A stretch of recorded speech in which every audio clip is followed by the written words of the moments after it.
Brought to you by Oil Challenge Packaged Drinking Water। लंबा था सफर अब लंबे है सिक्सर, पूरी दुनिया में झंडे गाड़े हैं मिस्टर, मैं नहीं तो कौन बे। Royal Challenge Packaged Drinking Water, मैं नहीं तो कौन। वेलकम टू स्पोर्ट्स तक, आपके साथ मैं हूं प्रियांश शर्मा। और दोस्तों, ओडीआई वर्ल्ड कप 2011 की जीत के बारे में जब मैं बात करता हूं तो आप लोगों को किस खिलाड़ी की याद आती है? कौन सा वो खिलाड़ी था जिसने सबसे अहम रोल निभाया था 2011 की जीत में? आप बोलेंगे युवराज सिंह।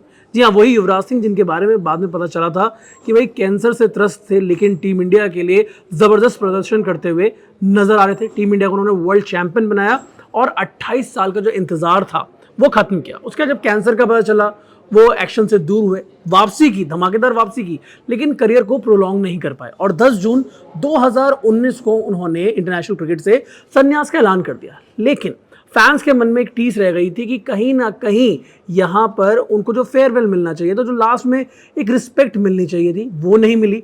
और युवराज सिंह ने भी गाए बगाए कई मौक़ों पर कहा कि जो क्लैरिटी मिलनी चाहिए थी, वो क्लैरिटी उनको मैनेजमेंट की तरफ से नहीं बल्कि खिलाड़ियों की तरफ से मिली। आपको याद होगा, उन्होंने एक इंटरव्यू में ये बात बोली थी कि महेंद्र सिंह धोनी ने मुझे वो क्लैरिटी दी थी कि भाई मैनेजमेंट अब आपसे आगे देख रहा है, 2019 के वर्ल्ड कप में आपकी तरफ नहीं देख रहा है, ये बात आपको समझनी होगी। तो वो चीज़ तो उन्होंने बोली, लेकिन आज सानिया मिर्जा के साथ एक पॉडकास्ट में, एक इंटरव्यू में उन्होंने अपने रिटायरमेंट की असली वजह बताई कि क्या वो फैक्टर्स थे जो उन्होंने रिटायरमेंट का ऐलान किया। कहीं ना कहीं खिलाड़ी को जो ट्रिगर करते हैं पॉइंट्स, वो उसकी उन्होंने चर्चा की। उन्होंने कहा सबसे पहले, I was not enjoying my game, I had a feeling that what am I playing cricket when I am not enjoying it.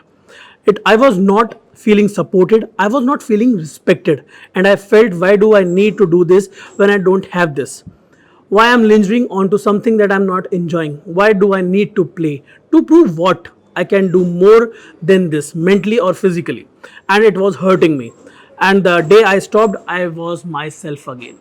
बातें बहुत बड़ी बड़ी हैं। सबसे पहली चीज़ कि मैं गेम को एंजॉय नहीं कर रहा था, और किसी खिलाड़ी के लिए ये सबसे बड़ा पॉइंट होता है जब वो अपने गेम को एंजॉय ना कर पाए, it's time for him to hang his boots. सबसे पहला पॉइंट। उसके बाद उन्होंने कहा कि एक मोटिवेशन भी खत्म हो गई थी।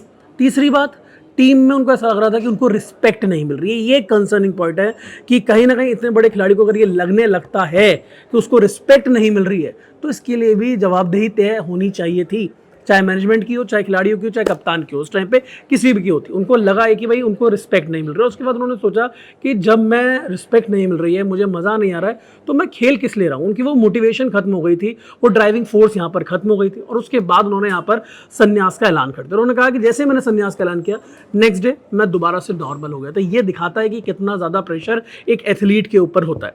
युवराज सिंह के इस बयान पर आप लोगों की क्या राय है? आप अपनी राय हमें कमेंट सेक्शन में ज़रूर बताएं। और उनका जो रिटायरमेंट का पूरा फियास्को हुआ था, इसके बारे में आप जो भी सोचते हैं कमेंट में बेबाकी से अपनी राय रखें। ऐसी और वीडियोस के लिए स्पोर्ट्स तक को सब्सक्राइब करें। स्पोर्ट्स तक पर आपको न सिर्फ खबरें मिलेंगी बल्कि आपका ओपिनियन भी मैटर करता है। यह आप ही का मंच है। आइए बताइए, भारतीय क्रिकेट टीम से आप क्या उम्मीद करते हैं। रहिए स्पोर्ट्स तक के साथ, सब्सक्राइब कीजिए स्पोर्ट्स तक को यूट्यूब और फेसबुक पर।